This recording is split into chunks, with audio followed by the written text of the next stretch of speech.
Pag napunta kayo ng Palanan o nagawi kayo dito sa Palanan, Lian Street, pag may nakita kayong usok, ihawan ni Kaupring na yun.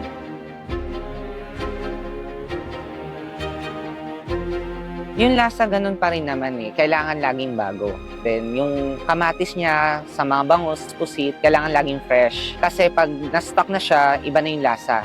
Lalo na pag kamatis, mabilis mapanis. Then yung sa tilapia liempo, dapat simple lang yung lasa na kailangan balikan din talaga ng tao. So, nandun yung kalamansi, bawang. Kaya for sure talaga na traditional, for sure din na babalik-balik ka.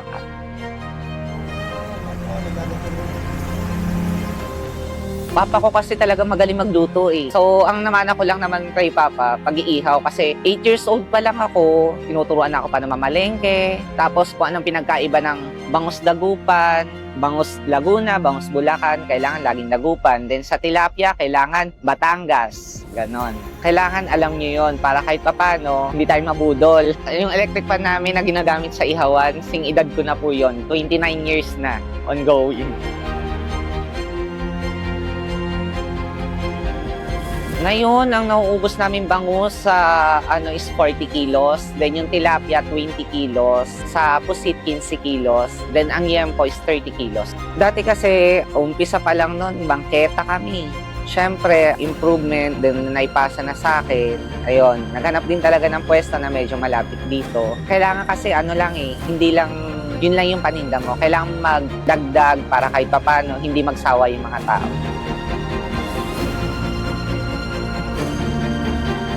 Masasabi kong mahirap kasi ang gising namin yan 2:00.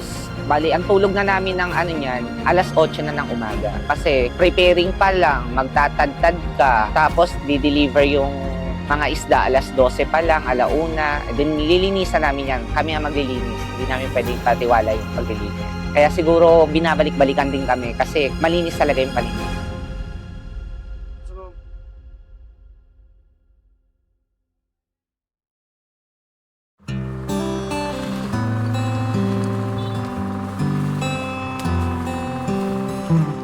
Ako nga po pala si Jerry o mas kilala bilang Moymoy. Then ako po yung nagmamanage at may-ari ng Ihawan ni Kaupring. Yung family business namin nag-start since 1996. Simula nung bata ako, sa kanto kami ng Diesel Street, Lian. Dahil nag-improve kahit papano, maangat na kahit papano, nagkaroon na rin ng pwesto. Itong unexpected business kasi. Bali, ang tatay ko is nagtitinda ng mga hilaw na isda. Then nung may natira, niluto niya hanggang sa may bumili. Yun ay naisipan na plano ng mapa ko na itinda. So, doon na nag-start yung ihawan.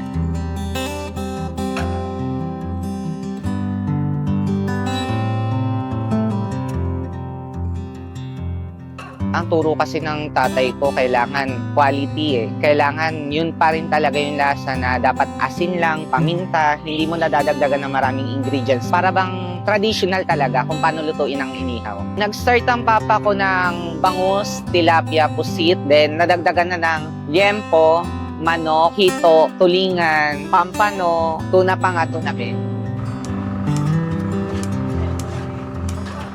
Malaki na itulong ng ihawan namin. Magsimula nung ako yung nag-manage, then napapadala ko yung mga magulang ko sa probinsya. Yun naman yung priority ko eh.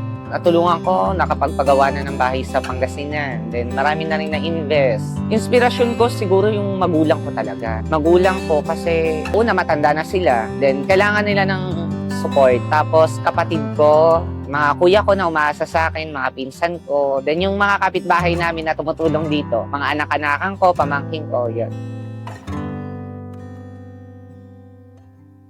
Pag bumili kayo sa amin, na-assure ko na una masarap, then hindi lang pang isang tao ang makakakain ito. Kasi malaki yung serving ng tinda namin at saka affordable.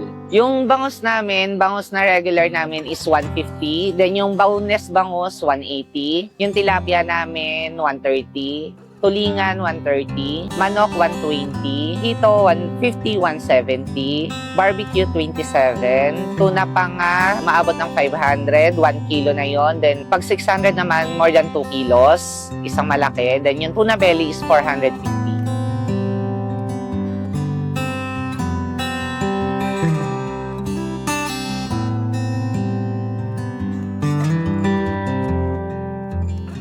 iniimbitahan ko po kayo o inaalok ko po ang aking paninda, Ihawan ni Ka Upring. Ayun, nagpapasalamat ako sa regular customer ko at sa sumusuporta sa Ihawan ni Ka Upring.